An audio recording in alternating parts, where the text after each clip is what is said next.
काल की गति सर्वत्र है, काल सबको खाने वाला है, काल की सीमा में ईश्वर ही एकमात्र ऐसा है जो कालातीत। वहां घड़ी नहीं है तो दो लाभ, एक तो लाभ नारद जी को मिला, और दूसरी बात भक्त लोग बहुत बढ़िया बात कहते हैं कि घड़ी वालों के पास अगर जरा सा भी देर करके जाइए तो उलाहना दिए बिना नहीं रहेंगे कि देखिए आप इतने बजे आने वाले थे, इतनी देर करके आए। पर जिसके पास घड़ी न हो उसके पास देर से जाइए तो बेचारों को पता ही नहीं चलता है कि कितनी देर से आया। तो संसार में भगवान ही एक ऐसे हैं कि जीव कितनी भी देर से जाए, पर वो घड़ी तो है नहीं कि बता सके कि कितनी दूर से आए, देर से आए हो। बोले इसीलिए उनका दरवाजा भी बंद नहीं होता, घड़ी वालों का तो फाटक बंद हो जाता है, पर भगवान के यहाँ कोई समय होता कि भाई इतने बजे से इतने बजे तक, तो वो भी कह देते इतने देर तक द्वार खुला रहेगा, इतने देर बंद रहेगा। वहां द्वार खुला हुआ, चाहे जितने विलंब से जीव जाए का वो स्वयं उसको शरण में लेने के लिए प्रस्तुत है। और नारद कालातीत ईश्वर के धाम में ध्यान में पहुंच गए, इसलिए काल की सम्मित, काल की अनुभूति पूरी तरह समाप्त हो गई। और इसका अनुभव आप थोड़ी बहुत रूप में कथा में भी तो कर सकते हैं। इसका अर्थ है कि आप कथा में हर समय सुनते समय घड़ी को देखते रहें तो एक, और दूसरे सुनते समय इतने आप तन्मयता में डूब जाएं तो परिणाम क्या होगा। घड़ी को देखते हुए तो एक एक मिनट भारी पड़ेगा कि कब समाप्त हो, कब का कथा आज खत्म ही नहीं होगी क्या, ये चलती ही रहेगी क्या। और आप में तन्मयता की अनुभूति हो जाए तो आपको कभी कभी तो श्रोता जब बहुत रस लेते हैं तो कहते हैं कि क्या सचमुच आज इतने देर कथा हुई कि आज कम देर कथा हुई। तो ये लोक में भी दिखाई देता है कि तन्मयता की स्थिति में काल की अनुभूति मिट जाती है। का आनंद और दुख के दिनों में आप हम देखते हैं, दुख का दिन बीतना कठिन हो जाता है, रात इतनी लंबी हो जाती है। रामायण में आया भई जुग सरिस सिरात न राती। महाराज दशरथ कैकेयी जी के संवाद में दशरथ जी से जब कैकेयी जी ने वरदान मांगा तो महाराज दशरथ जो है वो ऐसा लगने लगा कि रात्रि तो पूरे एक युग में व्यतीत हो गई। तो भाई ये काल की जो अनुभूति है इस संसार में, और यही बड़ी समस्या है, जब हम ईश्वर से अपने को जोड़ते हैं तो मानो उस समय के लिए जितने देर तक हम उसके लोक में रहते हैं, देश उसके लोक में निवास करते हैं, उस समय देश काल से ऊपर उठ जाते हैं। तो नारद जी तो महान भक्त हैं, उनकी तन्मयता और एकाग्रता का क्या कहना। इसलिए नारद उस दिव्य लोक में जब स्थित थे तभी इंद्र के मन में ये भय उत्पन्न होता है कि शायद ये मेरे स्वर्ग पर अधिकार करना चाहते हैं। इंद्र काम को भेजता है, काम उन्हें ललचाने की चेष्टा करता है, पर नारद के मन पर उसका रंच मात्र प्रभाव नहीं पड़ता। अब यहां पर बहुत बढ़िया सूत्र आया, नारद निवृत्ति परायण है और नारद महान भक्त है। तो भाई प्रवृत्ति में भी भय है, पर क्या निवृत्ति में भय नहीं है क्या, या क्या भक्तों के लिए कोई समस्या नहीं है क्या, का है। और वो समस्या नारद के सामने आई। मैं आपसे कहूंगा आप पूरी एकाग्रता से उसे सुनेंगे कि ये जो ज्ञान, भक्ति और कर्म, ये जो विकार हैं, ये विकार की समस्या सबके सामने। ऐसा कोई संसार में जन्म लेने वाला व्यक्ति नहीं है कि जिसके सामने विकार की समस्या न हो। पर यह दिखाई देता है कि सबके सामने अलग अलग समस्याएं होती हैं। व्यवहार में भी आप देखते हैं, किसी व्यक्ति के मन में लोभ बहुत है, किसी व्यक्ति के मन में काम बहुत है, किसी व्यक्ति को क्रोध बहुत आता है। ये अलग अलग मात्रा में है, किसी में कोई विकार अधिक है और किसी में कोई विकार अधिक। और इसी प्रकार से ये जो ज्ञान, भक्ति, कर्म आदि हैं, उनमें भी एक एक सबसे बड़ा शत्रु है। तो ज्ञानी का तो सबसे बड़ा शत्रु जो है वो मोह है। इसका अभिप्राय यह है कि मोह अंधकार का प्रतीक है। जीव हृदय तम मोह विसेखी और ग्रंथि छूटी किमि परई न देखी। इसलिए मोह का अंधकार यदि मिटे तो ज्ञान का प्रकाश उदित हो। इसलिए ज्ञान और मोह जो है, ज्ञानी के लिए सबसे बड़ी समस्या मोह है। और भक्त के लिए भक्त के लिए सबसे बड़ी समस्या है सावधान रहने के लिए अहंकार।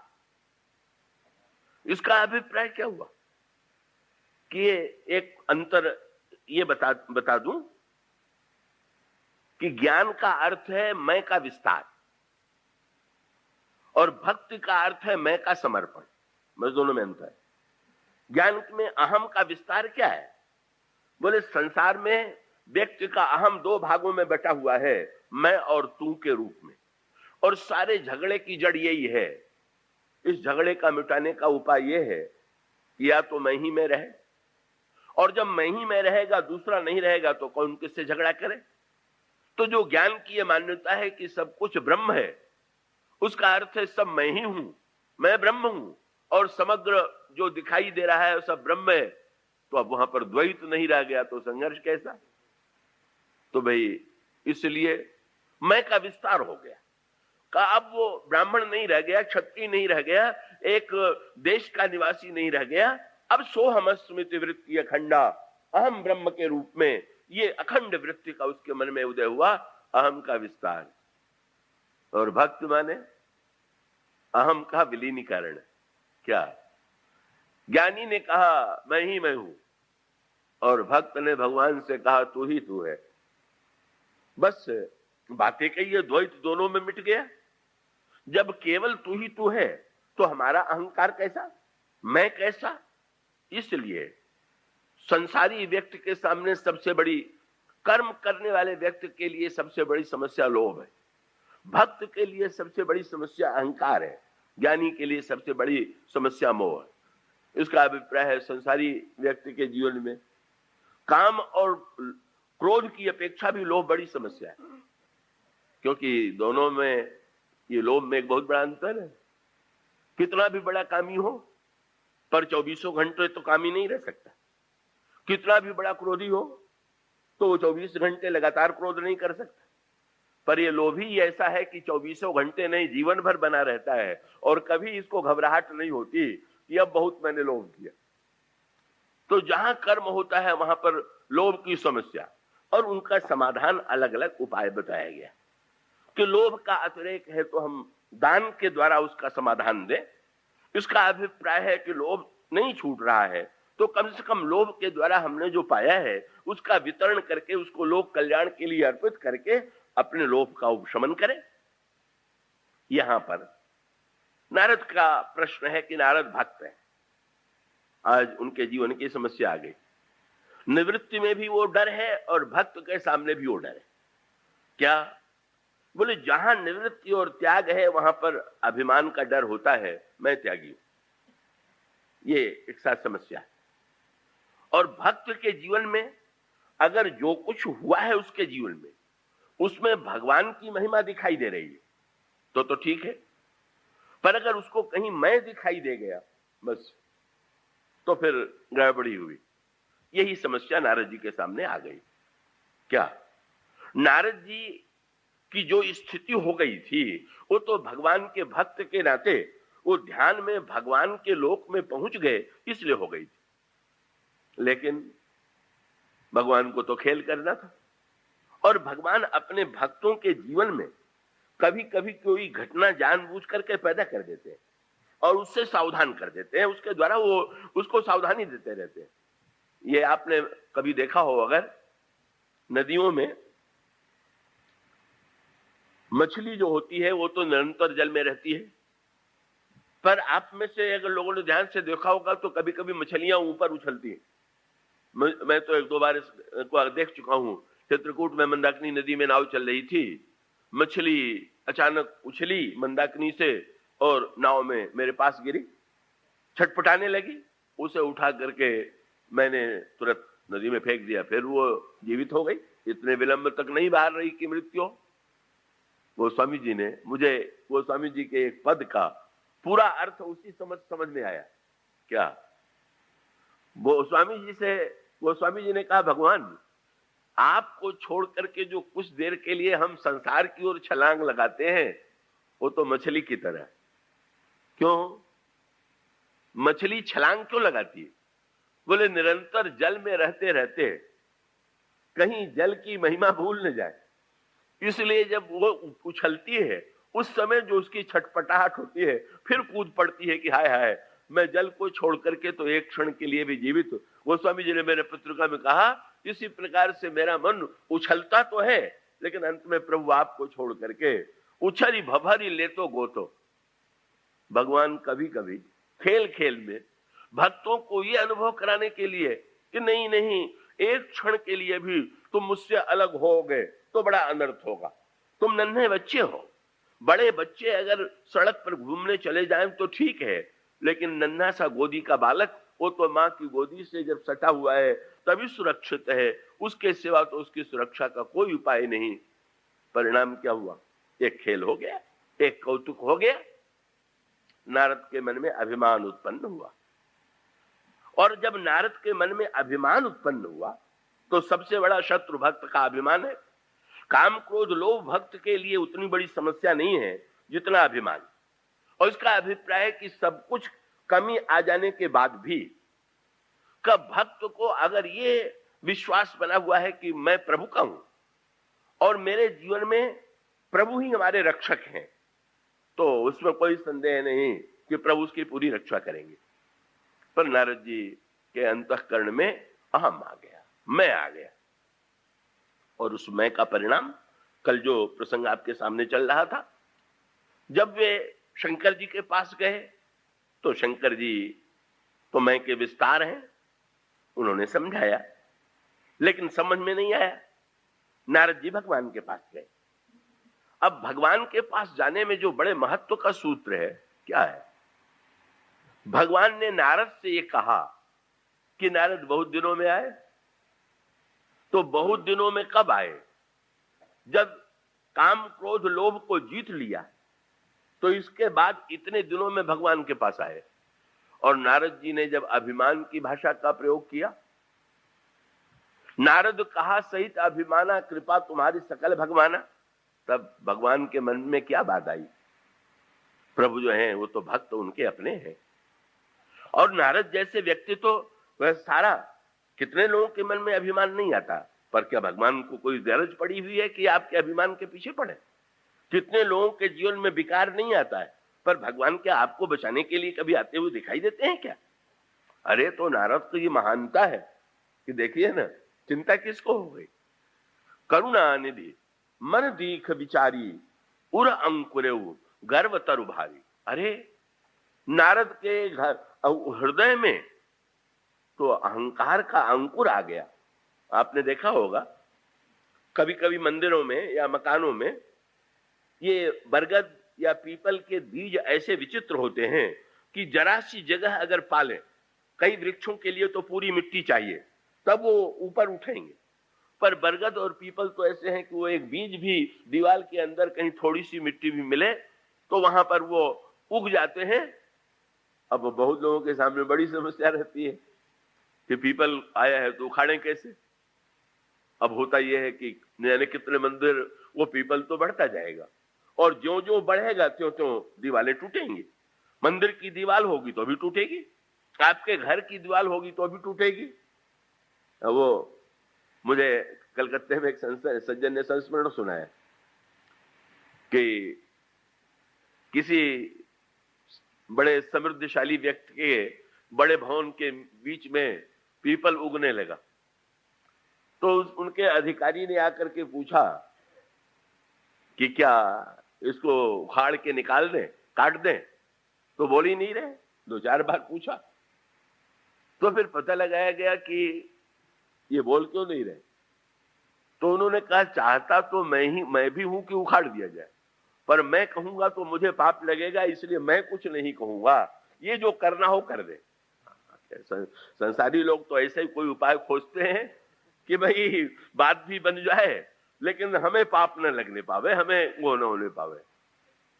तो भगवान ने सोचा अरे नारद का हृदय तो मेरा मंदिर है और इसमें ये अहंकार का नन्हा सा बीज जड़ा से मिट्टी पा करके उग आया है, तो नारद तो उखाड़ने में संकोच कर रहे हैं, नारद तो उसको और बढ़ा रहे हैं, लेकिन मैं क्या करूंगा। यही है भगवान का भक्त से नाता। आपका जिससे संबंध नहीं है आप उसकी आपसे उससे नाता नहीं है तो आपका उसके सुख दुख से संबंध भी नहीं। पर नारद में अभिमान जब उत्पन्न होता है तो गोस्वामी जी कहते हैं, करुणा निधि मन दीख विचारी, उर अंकुरऊ गर्भ तरु भारी, बेग सो मैं डारी हूं उपारी, मैं उसको जरूर उखाड़ के फेंकूंगा। इतनी बेचैनी क्यों है आप? अरे भाई, नारद का हृदय मेरा मंदिर है, मैं रहता हूं, अहंकार उगावेगा तो मेरा मंदिर गिर जाएगा तो मैं रहूंगा कहीं? कहां? जब मैं था तब प्रभु नहीं, अब प्रभु है मैं नाही। बस प्रभु ने निर्णय किया कि ना ना, इस अहंकार को तो मैं नष्ट करूंगा, इस अहंकार को मिटाऊंगा। और तब प्रभु की कितनी बड़ी करुणा है कि उन्होंने नारद के मन में, नारद को 6 विकारों के सामने हरा दिया। और मानो बताना ये चाहा, और ये हम सब के लिए होता ये है कि कई बार ऐसा आता है कि व्यक्ति के मन में जब लोभ नहीं होता है, कई बार ऐसा होता है जब काम नहीं होता है, कई बार ऐसा होता है जब क्रोध नहीं आता है, और उस समय कई लोग ये मानने की भूल कर बैठते हैं कि ये विकार मुझ में नहीं है। अरे भाई, किसी समय एक क्षण के लिए आप किसी विकार से उठ गए तो क्या आप दावा कर सकते हैं कि आपके मन में वो विकार फिर नहीं आएगा? वो तो कहा जाता है कि किसी संत से किसी ने पूछवाया कि महाराज आप बताइए आप कैसे हैं? तो उन्होंने कहा फिर जवाब देंगे। जीवन भर उन्होंने इस प्रश्न का उत्तर नहीं दिया। जब मृत्यु का क्षण आया तो उनसे कहा कि बिल्कुल ठीक। अरे महाराज, इतना ही उत्तर देना था, हम तो समझ रहे थे कोई लंबा चौड़ा भाषण देंगे। इतना ही कहना था तो 20 वर्ष पहले कह देते। बोले भाई, 20 वर्ष पहले मैं कैसे कह देता? क्या पता अगले 20 वर्षों में मैं ठीक ठाक रह पाता कि न रह पाता। अब मुझे संतोष है कि मैं ये कह सकूं कि नहीं भाई, वो ठीक ठीक निर्वाह हो गया।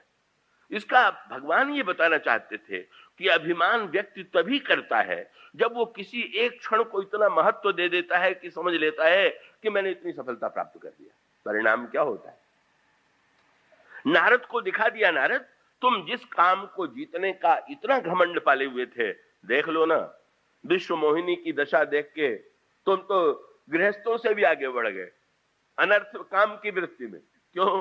बोले गृहस्थ लोग तो पूजा पाठ भी करते हैं, काम की भी तृप्ति कर लेते हैं, पर नारद के मन में जब काम आया तो इतना तीव्र आया कि जप तप कछु न होय तेहि काला, हे विधि मिले कौन विधि बाला। नारद, इसी पर तुम गर्व कर रहे थे, मैंने काम को जीत लिया है। उसके पश्चात जब विश्व मोहिनी ने गले में जयमाल नहीं डाला, भगवान आ गए, तब बड़ी बढ़िया बात आती। क्या?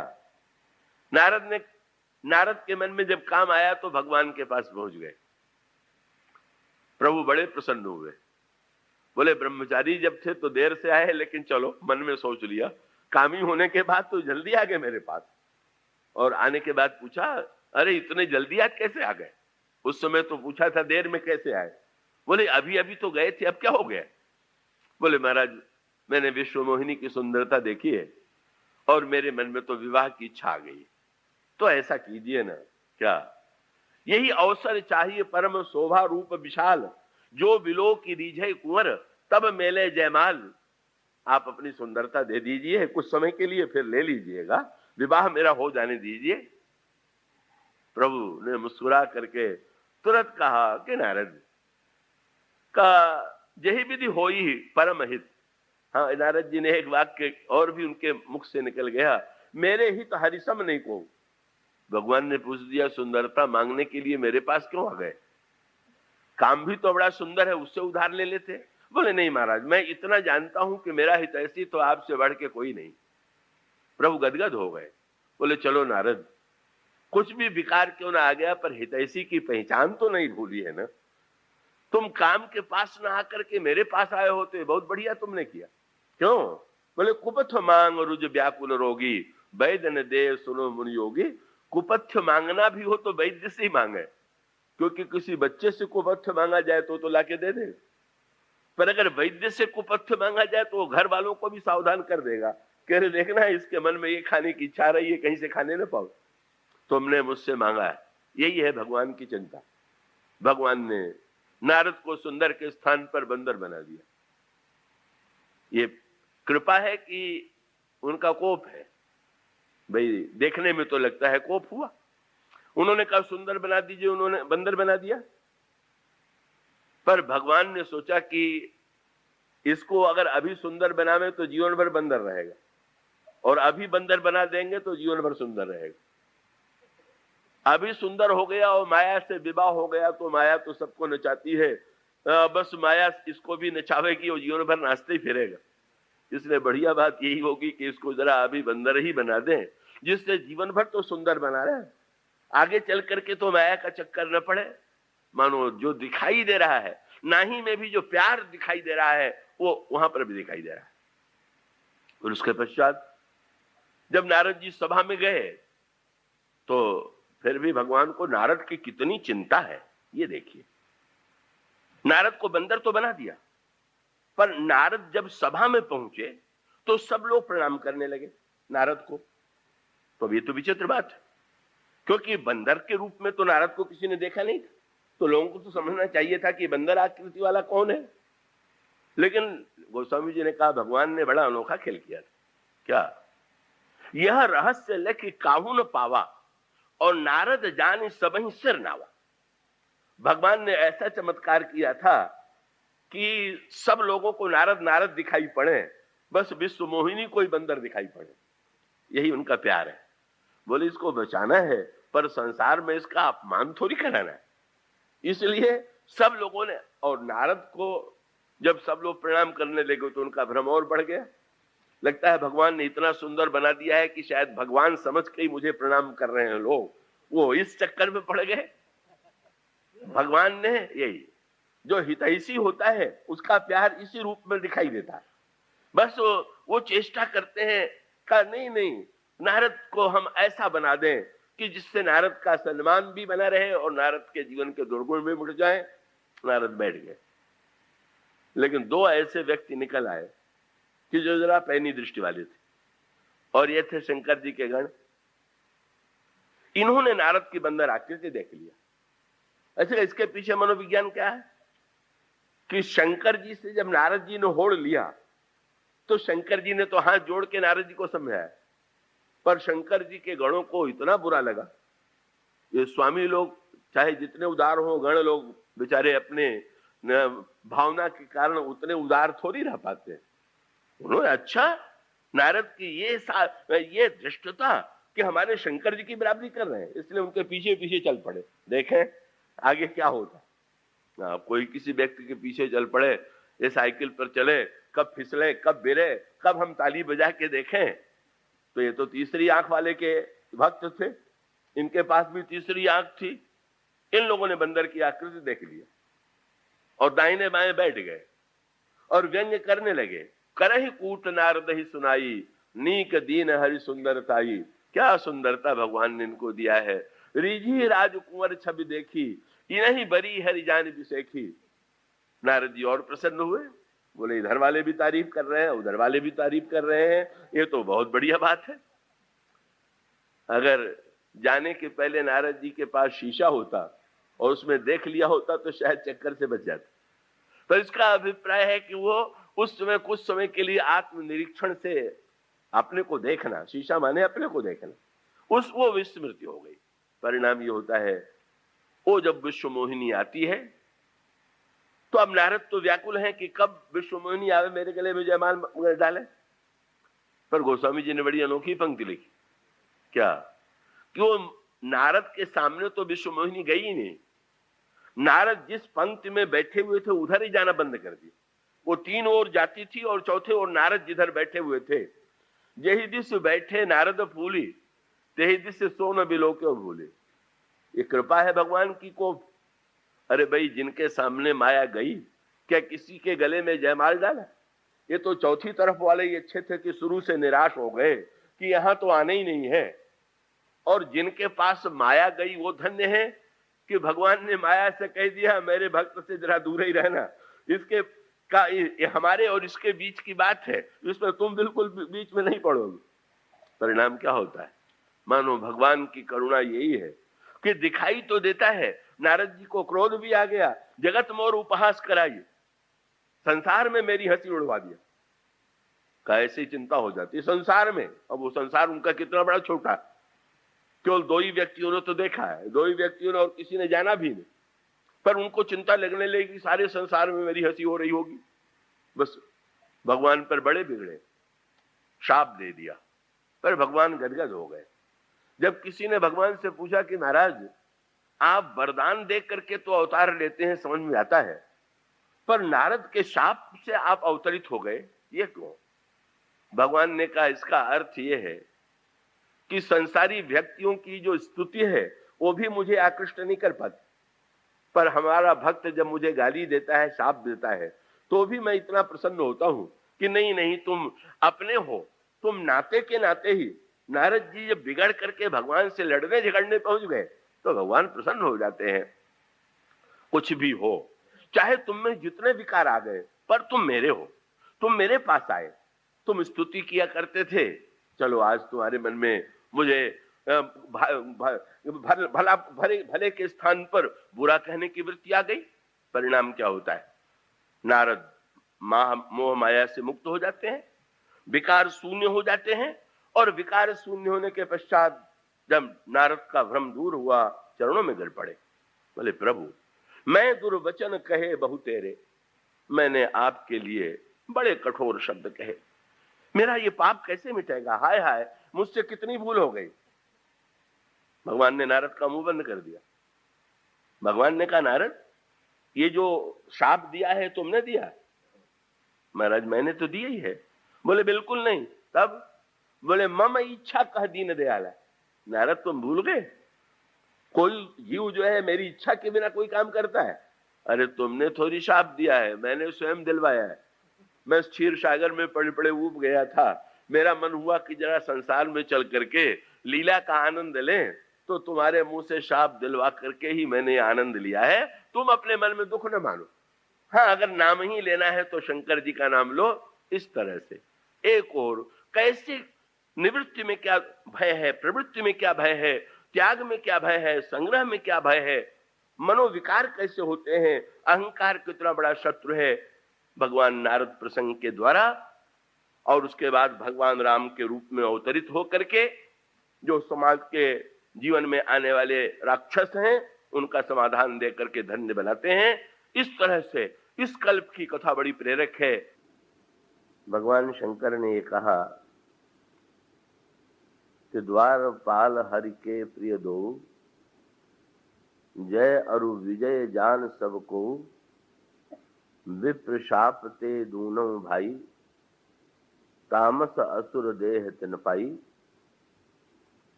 वहां उन्होंने भगवान शंकर ने जिस कथा की ओर संकेत किया वो इस रूप में है कि भगवान के दिव्य वैकुंठ लोक में उनका दर्शन करने के लिए सनक, सनंदन, सनातन और सनत कुमार ये चारों दिव्य महापुरुष जाते हैं। ये ब्रह्मा के मानस पुत्र हैं और यद्यपि इनकी अवस्था बहुत बड़ी है, पर ये चारों के चारों महापुरुष जो हैं देखने में नन्हे बालक के समान दिखाई देते हैं। वस्त्र धारण करते नहीं और इस प्रकार से दिव्य स्थिति में रहने वाले ये चारों महापुरुष एक दिन वैकुंठ लोक में भगवान का दर्शन करने के लिए जाते हैं और वे सहज भाव से भगवान के धाम में प्रविष्ट होने लगे। जय और विजय वैकुंठ लोक के दो द्वारपाल हैं। उन्हें ये बड़ा बुरा लगा कि ये नन्हे नन्हे बालक बिना मुझसे, हम लोगों से आज्ञा लिए, बिना प्रभु के पास सूचना दिए भीतर चले जा रहे हैं, ये तो बड़े ही धृष्ट हैं। और तब दोनों ने अपनी अपनी छड़ी आगे करके उनको रोक दिया।